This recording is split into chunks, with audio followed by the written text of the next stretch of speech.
Greetings good people, and welcome to yet another episode of MOSHBITS. Color of the day is again red because AMD has just released their new Ryzen 5000 chips, and it's safe to say they're impressive. At the top of the stack we have the Ryzen 5950X with 16 cores and 32 threads, 4.9 GHz and a 105 watts TDP, making it the ultimate chip for gaming, according to AMD's benchmarks at least, which if I were an Intel employee I'd ask, who cares about benchmarks? But with that being said, AMD's new stack of CPUs looks incredible, but at the same time they're not going for the value approach as they did previously. At the lower end, the 5600X, a 6-core 12-thread chip, comes in at $299, which is $50 more than the original MSRP of the 3600X, but $100 more when you compare it to its current value, especially at some retailers and here in Germany. But this time around we're not seeing a 5700X, but fortunately we've got a 5800X, which has 8 cores, 16 threads at $449, and 5900X at $549 US. This being the chip that is most probably going to go head-to-head against the 10900K from Team Blue. AMD has also talked about their 19% overall IPC improvement and reminded us about their commitment to bring the best performance to gamers this time around. The new chips will work on the same AM4 chipset, and a full list of supported boards will be in the video description, but it's safe to say that if you've got a B550 or X750, then you're ready to go. Do make sure to keep that cooler of yours, because aside from the 5700X, AMD is actually not going to give away any this time around. And for the 5600X, also don't expect a flashy Wraith Spire as before, but rather a puny Wraith Stealth. I don't know why AMD is doing this, but they are.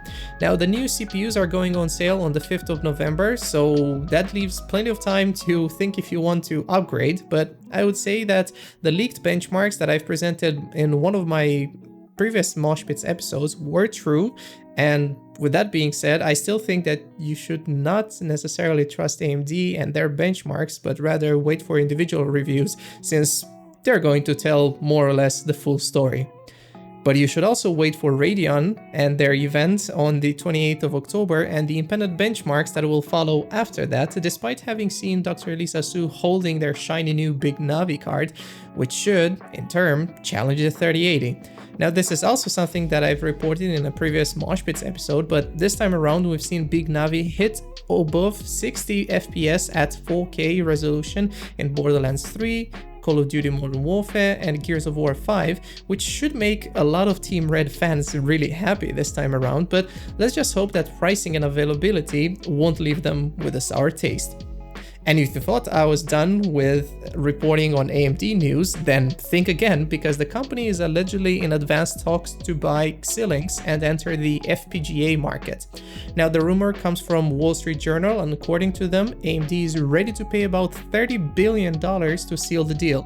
If this doesn't ring a bell, then remember NVIDIA has also acquired a chip manufacturer this year, and it's safe to say that this has costed them an arm and a leg at a whopping $40 billion.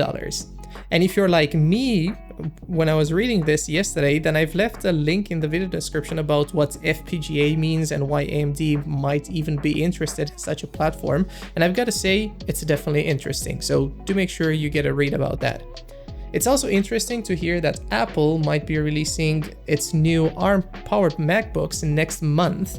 Now, according to Bloomberg, this would be a 12-core CPU made on TSMC's 5nm process node, and the first device to be powered by it would be, believe it or not, the MacBook Air, which if you ask me, seems like a good choice. Now, I say this because those were already slim and lacked proper cooling, which, if done right this time around with those new chips, might be proof that ARM chips are far better for this form factor. And of course, battery is also a concern, but not for ARM chips, of course. Now, the only thing that remains to be seen is whether porting x86 apps will be just as easy as putting those new chips in this form factor. Now, native support will most probably make or break this device at launch, but knowing Apple, they'll either find a way to do it or nobody will be bothered, or just a small portion of them, because they're too busy fanboying for them. And if you are an Apple fanboy for whatever reason, then you might be happy to find out that the new iPhone 12 lineup offers a lot of choices. Recent leaks and rumors point to Apple releasing 4 different iPhone 12s this year around, starting with the iPhone 12 mini at 5.4 inches, the iPhone 12 at 6.1 inches, the iPhone 12 Pro also at 6.1 inches, and the iPhone Pro Max at 6.7 inches. Damn, that's a huge phone. Prices for those will be $699, $799, $999, and $1099, and of course, do take all of this with a grain of salt. Now, launch dates and availability will be a bit weird with these new phones, so I suggest you follow the links in the video description down below to learn more about them, because there's a lot to talk about, and Apple also seems to have made everything ever so complicated for new iPhone buyers. So that's why I'm not touching that much on them. But if you weren't looking for a new iPhone this year, then maybe OnePlus is a company you'd like to give your hard-earned money to. Now, the company is allegedly planning on releasing 2 new Nord devices, those being the N10 and the N100 on the 26th of October, and I've already mentioned those phones in a previous MOSHBITS episode, so do make sure to check that out. With that being said, we've got images of the OnePlus 8T which have surfaced online, and it looks a lot like a Huawei phone, as Martin has also pointed out in one of his tweets, and personally, I'm not a big fan of that. But in other OnePlus news, we also had a look at their OnePlus Buds Z wireless earbuds, and they look a lot like Razer's Hammerhead wireless earbuds in my opinion, but they also seem to have ear tips, so I guess they're different. Let's just hope that this time around they won't get confiscated by the US authorities again. And with that being said, I think now it's time to talk about the nibbles of the day, because Xbox has just shared a list of games that will run natively at 120 FPS out of the box, with Black Ops Cold War being one of the titles. And I hope you like that Xbox box out of the box thing, because so many boxes, Xbox box, many boxes. I don't know why I'm doing this. Other games include Rainbow Six Siege, Gears 5, and Halo Infinite, all of which will benefit a lot from the high FPS and refresh rates, but also Ori and The Will of the Wisps, a game which I can wholeheartedly recommend. They're both really cool. Now, Sony has also announced that it will in fact be also supporting a lot of PS4 games on their upcoming console, despite initially saying that backwards compatibility will be somewhat limited. But this doesn't mean that all last-gen games will also run on the next-gen console, because Sony published a list of 10 games which won't run on the PS5. But like I said, it's fair to say that 10 is not such a big issue, but I don't know, if you are worried, then I guess you shouldn't be, because they're not titles that I would say everyone wants to play. And also don't worry, because you've got another 4,000 games to play and new ones are being added every month. And yeah, I guess you should be happy about that at least. Speaking of things to be added, let's hope that no in-app purchases will be forced down our throats by developers who make their apps available on iOS.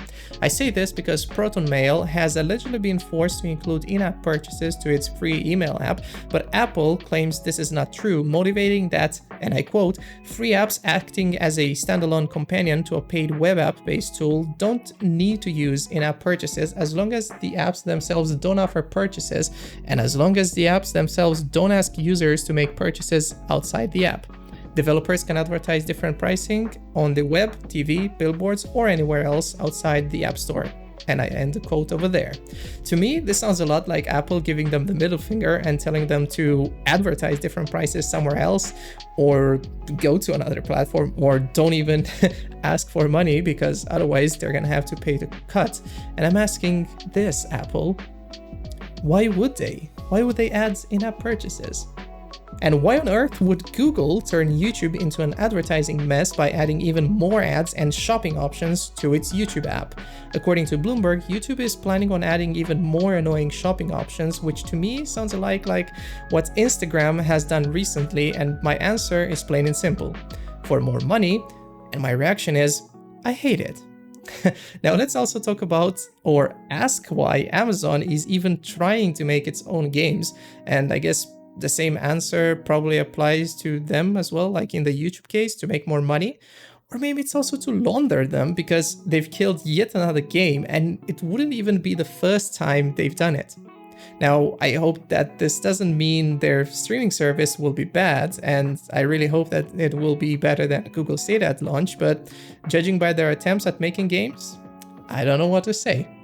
And I guess now it's also time to ask you some other why questions in here. First of which being, why aren't you subscribed to my channel? Why haven't you checked out my Twitter and Crowd Discord server yet? Why aren't you checking out the links in the video description already? And I'm asking you all those questions because this episode is now done and I really need to know.